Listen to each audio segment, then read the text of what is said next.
On August 12, 2024, a monumental event is set to take place at the National Heroes Acre in Zimbabwe. It's National Heroes Day, a day where Zimbabweans come together to celebrate the men and women who fought tirelessly for the country's liberation. And this year, the celebration promises to be grander than ever. Imagine this. Over 2,000 veterans, including war collaborators, gathered in one place.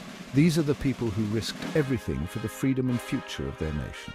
Their bravery and resilience have paved the way for the Zimbabwe we know today. Information Minister Dr. Jenfan Maswe recently announced this event, emphasizing its significance.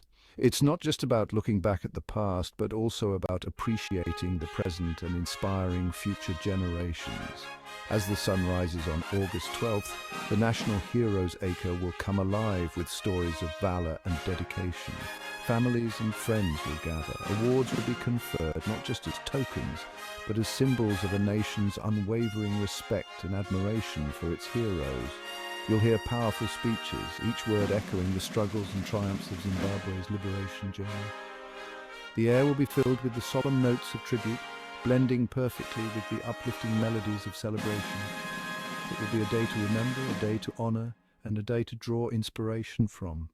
To think of the sacrifices made, the battles fought, and the lives lost, it's humbling, but it's also a reminder of the strength that lies within a united people. These heroes didn't just fight for themselves, they fought for a dream, a vision of a free and prosperous Zimbabwe. And as we stand on the shoulders of these giants, we are reminded of our own duty to uphold the values they fought for, to cherish the freedom they secured, and to continue building a nation that reflects their legacy. So on August 12th, whether you are at the National Heroes Acre or following the events from afar, take a moment to honor these incredible individuals. Let their stories inspire you, their sacrifices motivate you, and their legacy guide you. Remember, heroes are not just figures of the past, they are the torchbearers of our future. And on National Heroes Day, we celebrate them all. Thank you for listening. Stay inspired, stay grateful, and keep the spirit of heroism alive in your heart. Until next time, take care.